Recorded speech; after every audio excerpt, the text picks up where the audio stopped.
नमस्कार, एक बार पुनः आपका स्वागत है। हिंदी साहित्य के सभी प्रेमियों, अध्ययन करने वाले मित्रों, आज हम मैथिली शरण गुप्त और उनका हिंदी साहित्य में योगदान पर चर्चा करेंगे। आपको पसंद आए तो इस वीडियो को निश्चित रूप से आप लाइक करें और सब्सक्राइब करें। तो पूर्व के वीडियो में हमने गुप्त जी की रचना के बारे में अध्ययन किया और हमने ये भी जाना कि गुप्त जी ने नारी महिमा को मंडित करने में महत्वपूर्ण भूमिका अदा की। गुप्त जी प्रमुख रूप से द्विवेदी युग के रचनाकार हैं। गुप्त जी ने हिंदी के लिए वह महत्वपूर्ण कार्य किया जो सदा सदा के लिए अविस्मरणीय बन गया है। गुप्त जी की रचनाओं में राष्ट्रीय चेतना और भारतीय संस्कृति के गौरव का गान किया गया है। जैसे गुप्त जी स्वभाव की दृष्टि से विनम्र, शिष्ट, शालीन और वैष्णव संस्कारों से भरे हुए थे, उसी प्रकार उनकी रचनाओं में ये संस्कार, ये गुण, ये स्वभाव स्वतः ही समावित होते चले गए।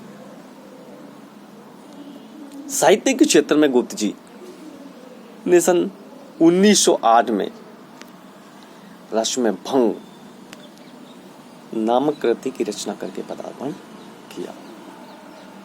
उसके बाद इन्होंने पीछे मुड़ करके नहीं देखा। क्यों नहीं देखा? क्योंकि वह युग द्विवेदी युग था। वो द्विवेदी जी का युग है, वो परिशोधन और साहित्य संस्कारों का युग है। द्विवेदी की छत्र छाया में गुप्त जी ने संस्कार प्राप्त किए और उन्हीं के आशीर्वाद फलस्वरूप वो साहित्य के क्षेत्र में आगे बढ़ते गए और उनके जो वैष्णवी संस्कार थे वो जागृत होते गए। स्वाभाविक सी बात है, द्विवेदी जी के प्रभाव से प्रभावित होकर ही उनके अंदर सुधारवादी प्रवृत्ति जन्मी और उसका प्रभाव उनके साहित्य पर पड़ा और उनके साहित्य में देखने को मिलता। साहित्य के क्षेत्र में गुप्त जी का प्रमुख और महत्वपूर्ण योगदान रहा है। हम चर्चा करेंगे कि गुप्त जी का साहित्य के क्षेत्र में क्या योगदान रहा, कैसा योगदान रहा है, क्यों वह अद्वितीय और अविस्मरणीय बन गया है। सबसे पहला योगदान तो गुप्त जी का यह रहा कि उन्होंने खड़ी बोली को साहित्य के रूप में प्रतिष्ठित करने में महत्वपूर्ण भूमिका निभाई। जैसा कि हम अभी अभी जिक्र कर चुके हैं कि गुप्त जी को जो संस्कार मिले थे वो द्विवेदी जी के मिले थे। द्विवेदी जी ने गद्य और पद दोनों की एक ही भाषा बनाने में महत्वपूर्ण भूमिका निभाई। तो इसलिए गुप्त जी उन्हीं के खेमे के, उन्हीं के कर कमलों के नीचे साहित्य साधना करने वाले रचनाकार थे। तो उनका योगदान इसमें निश्चित रूप से रहा और खड़ी बोली को प्रतिष्ठित, परिष्कृत, विकसित और परिशोधित करने में महत्वपूर्ण भूमिका अदा की। अब से पहले जिस रूप में खड़ी बोली थी और साहित्य के विद्वानों का,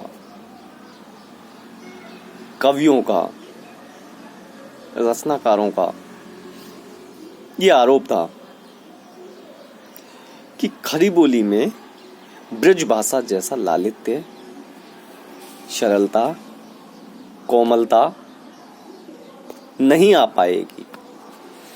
उनकी इस विचारधारा को, उनके इस भ्रम को तोड़ते हुए खड़ी बोली को प्रतिष्ठित करके, परिशोधित करके ब्रज भाषा के समान ही ला करके खड़ा कर दिया और ये सिद्ध कर दिया कि साहित्य के लिए खड़ी बोली उसी प्रकार प्रभावशाली और महत्वपूर्ण है जिस प्रकार ब्रज भाषा थी। उनके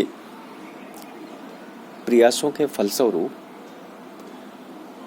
गद्य और पद्य की एक ही भाषा बन गई, खड़ी बोली। दो भाषाओं की जो समस्या थी, गद्य अलग भाषा में और पद्य अलग भाषा में, इस बड़ी समस्या का समाधान इनके प्रयासों से दूर हो गया। इनकी आलोचना कर इनकी समीक्षा करते हुए विशंबर मानव ने इनके बारे में लिखा है कि मैथिलीशरण गुप्त जी एक ऐसे व्यक्ति थे जिन पर सभी दृष्टियों से गर्व कर सकते हैं।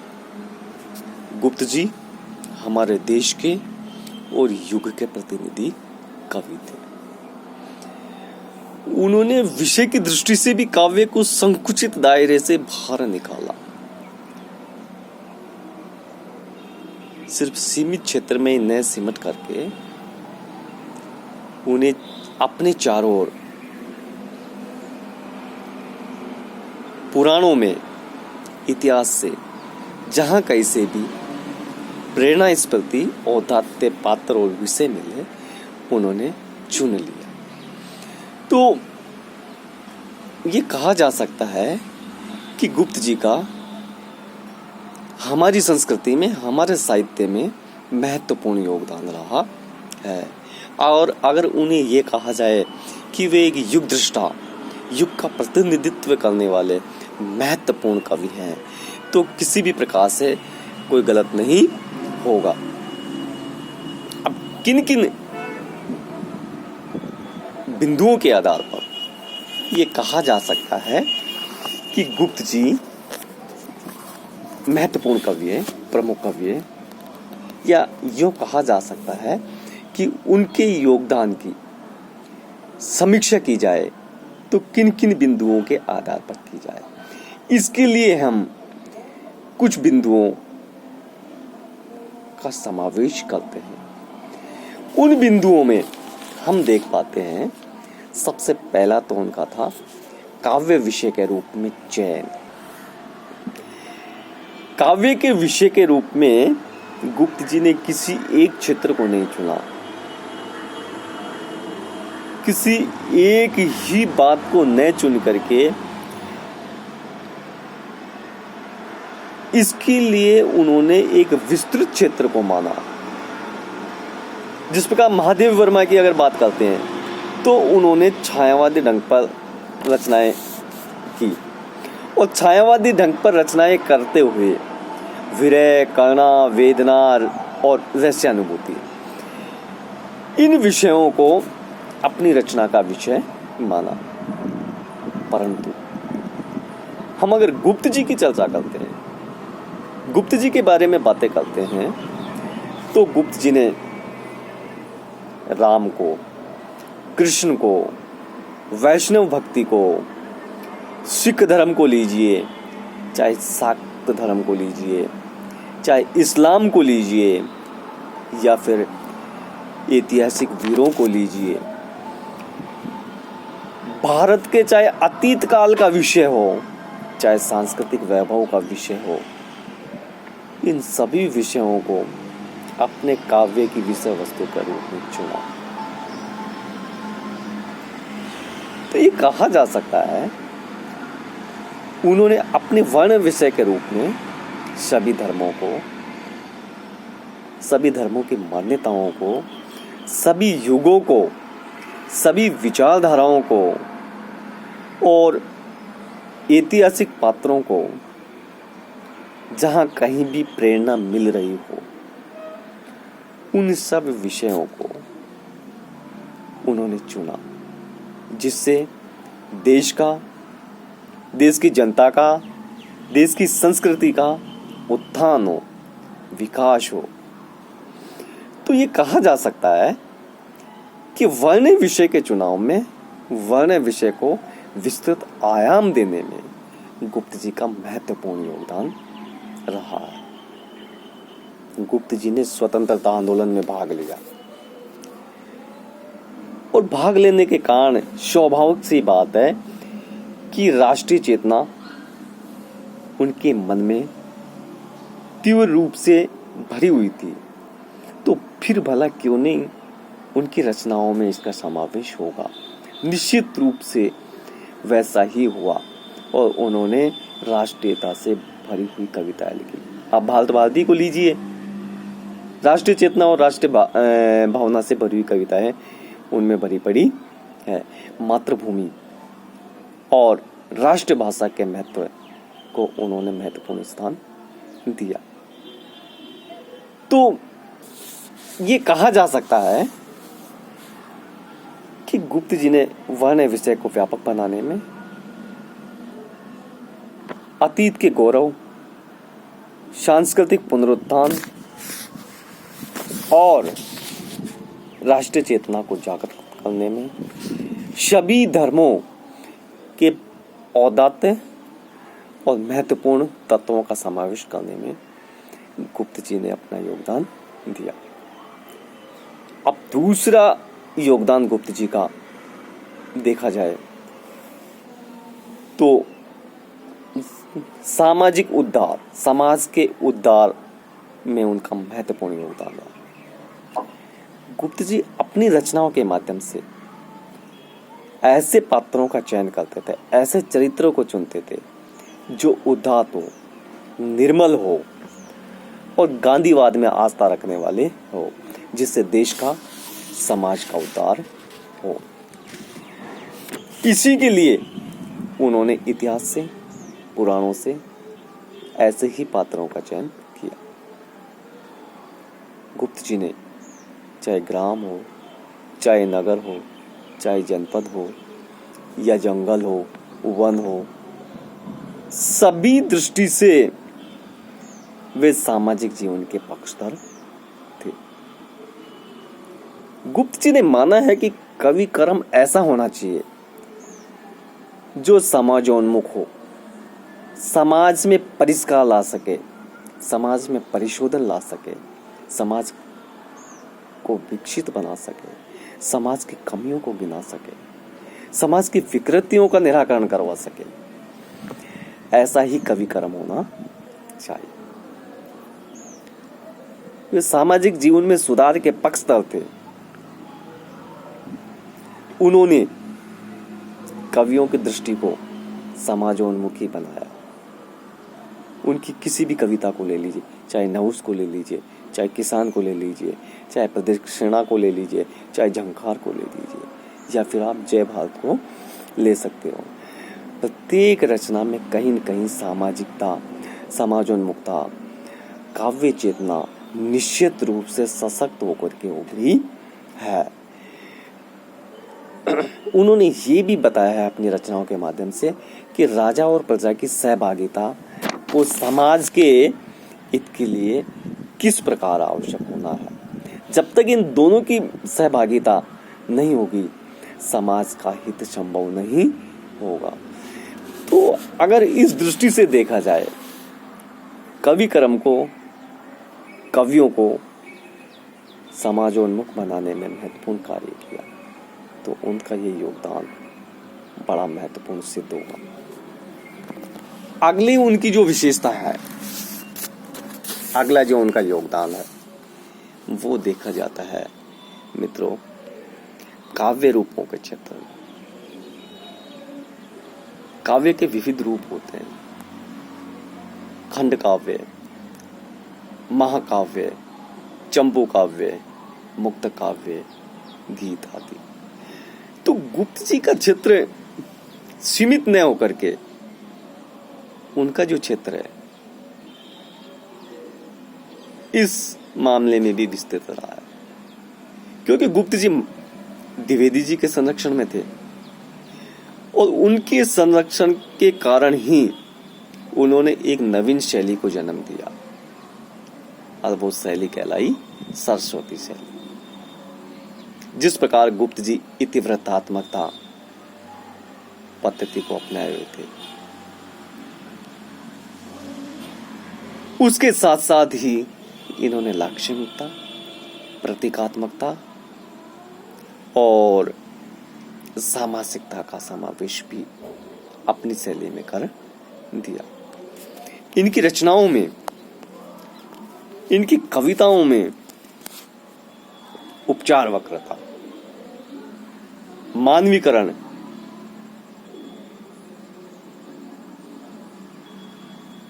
हर जगह भरी पड़ी हुई है। यह यूं कहा जा सकता है, लाक्षणिकता, सांकेतिकता, उपचार वक्रता, मानवीकरण से इनकी रचनाएं ओतप्रोत है। इस दृष्टि से देखा जाए तो आप यशोधरा को ले सकते हो, द्वापर को ले सकते हो, विष्णु प्रिया को ले सकते हो, जय भारत को ले सकते हो। सभी में कहीं ना कहीं कुछ ना कुछ निश्चित रूप से नवीन प्रयोग इन्होंने किए हैं और नवीन प्रयोग करते करते इनकी भावना, इनका मन प्रयोगवाद विचारधारा की ओर उन्मुख हुआ है और इन्होंने इस विचारधारा को भी आत्मसात करने का प्रयास किया है। गुप्त जी की इस प्रवृत्ति को देखते हुए, उनके इस लगाव को देखते हुए, हिंदी के एक विद्वान द्वारका प्रसाद सक्सेना क्या लिखते हैं? उन्होंने लिखा है कि यशोधरा खंड काव्य में गीत, कविता, नाटक, गद्य पद, तुकांत, अतुकांत सभी कुछ है। देखने में ये काव्य खंड काव्य भी है, चंपू काव्य भी है। उन्होंने नाटक, गीत नाटक भी रचे और पत्र शैली, इतिवृत्तात्मक शैली, गीत शैली आदि भी अपनाई। अनेक ऐसे छंदों जो स्वरचित भी हैं एवं ऐसे गीतों की भी उन्होंने रचना की जो हिंदी साहित्य का संवर्धन करते हैं। तो हम ये कह सकते हैं कि काव्य रूप की दृष्टि से भी गुप्त जी का महत्वपूर्ण योगदान रहा है कि उन्होंने काव्य के विविध रूपों को अपनाया और इनको विकसित करने में, प्रौढ़ता लाने में इनका महत्वपूर्ण और सराहनीय योगदान रहा है। अंत में आता है भाषा के क्षेत्र में योगदान। जैसा कि हम जिक्र कर चुके हैं कि ये समय द्विवेदी युग था, वो द्विवेदी परिष्कार और परिशोधन का युग था। फिर भला भाषा क्यों अछूती रहे? भाषा के क्षेत्र में विशेष तौर पर खड़ी बोली का परिशोधन हुआ, बहिष्कार हुआ, नवीन संस्कार प्राप्त हुए, उसका शुद्धिकरण हुआ और गद्य और पद के रूप में एक निष्ठ रूप से प्रतिष्ठा प्राप्त की गई। 20वीं शताब्दी के आरंभ में जैसा कि ब्रज भाषा के कुछ लोग पक्षधर थे, उनकी भ्रांति थी कि खड़ी बोली में ब्रज जैसा लालित्य नहीं होगा, जैसा माधुर्य का समावेश नहीं आ पाएगा, जैसी सरलता और कोमलता का गुण इसमें नहीं आ पाएगा।